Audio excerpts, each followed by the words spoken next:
بسم الله الرحمن الرحيم.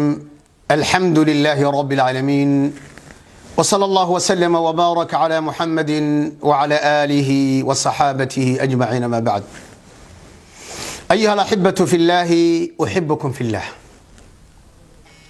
كلمات دورة، إريات دورة، أراهيات دورة، أيان دون يا إنا لو ذاقو بلشدة الصوماليات ميل والبأدونك كغنول دروس iyo cashiro aan ka soo dhaxsaarayo dhacdadii social media maalmihii u dambeeyay qabsatay dhacdadaas oo ahayd gabadh 8 caruur dhashay oo ay 5 u nool yihiin saan rajaynayo oo sidii lagu ogaa ama loo ogaa uu nin qabay kadibna nin kale la soo baxay. arintaasoo wareer aad u fara badan ka dhalisay social media iyo cumuuman ummadda Soomaaliyeed. maxaa xaqiiqo ah, maxaa dhab ah, say wax u jiraan taa anigu hadda ma galayo, laakiin duruusta ku jirta baan doonayaa.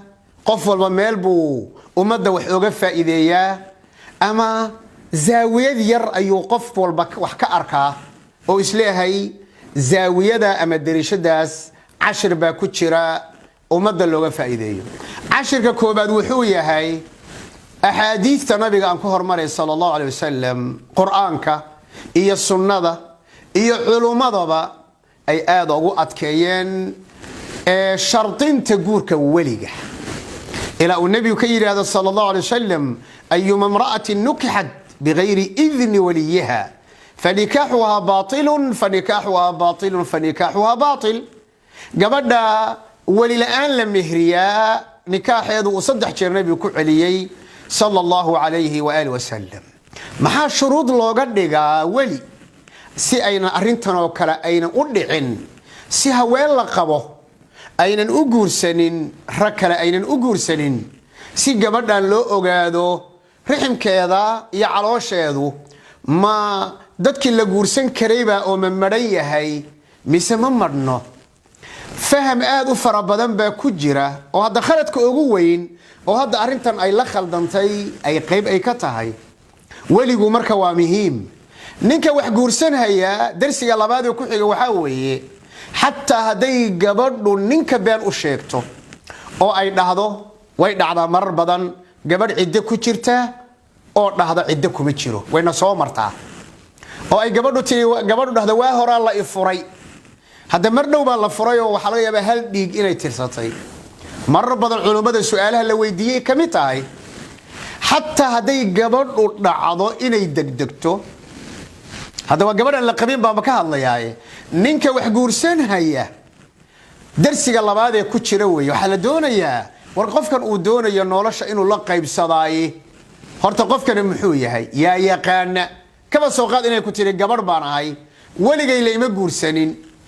waa inaad dhahdo war yaa yaqaan gabadhan, yaa waligeeda ah, yaa dadkeeda ah, yaa saaxiibadeeda oo yaa dariskeeda ah, oo yaa wax soo barteen, oo yay jaamacada iskala soo baxeen, oo dugsi sare iyo dugsi dhexe yay daris ahaayeen, yay aqoon, yaa qaraabo ah.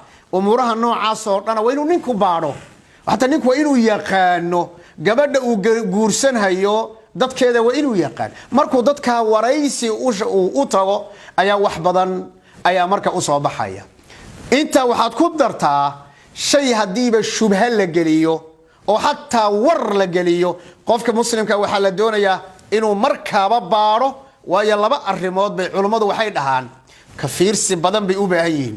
waa mas'alatu dimaa wa mas'alatu al-furuj. waa mas'alada dhiiga iyo mas'alada xubinka taranka.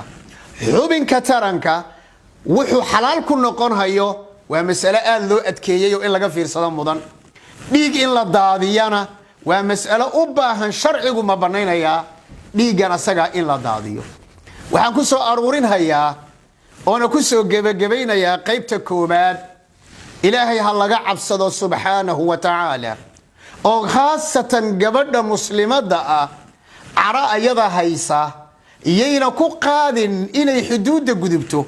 wakadalika rag oo kale raguna allah ka baqeen oo gabadh muslimadoo la qabo gabadha muslimadda ee la qabo xadgudubkeeda iska ilaali cuquubo adduunyo iyo cuquubo aakharo ayaa ka dhalan hadda maxaa yaala التوبة النصوحة التوبة إلى الله يا أيها الذين آمنوا توبوا إلى الله والإلهي الله نقض سبحانه وتعالى وإلهي دبها الله والله سبحانه وتعالى كلمة سي سوشيال ميديا بس الذي قدم بيسي وحن أمهد علينا يا رجعات أفر بضن وأرنتاسي اسكت دبر شبيه إني حقيقة هذا كيران مركز قدم بيسنا يقول يقول قبل ما كجاري هذه آدبان وأمهد علينا يا أسأل الله جل جلاله إلهي إنه نجود التوبة أقبله زلات كذنا إلهي أنورنا فسبحانه وتعالى أخطاء أن قالينا إلهي سبحانه وتعالى إنه وناقي أجور أنه وبدله إنه ولي ذلك والقادر عليه وصلى اللهم وسلم وبارك على محمد وعلى آله وصحابته أجمعين.